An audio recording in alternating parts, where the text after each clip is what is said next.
সত্যি পুরনো কিছু স্মৃতি এমনভাবে জড়িয়ে থাকে যেগুলোকে চাইলেও মন থেকে মুছে ফেলা যায় না।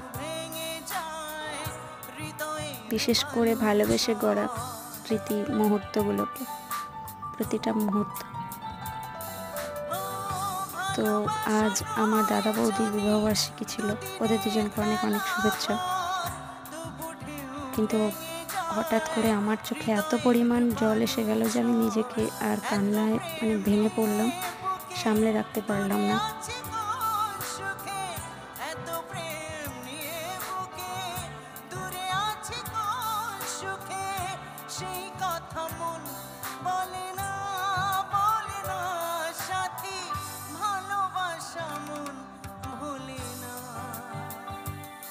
সাথী ভালোবাসা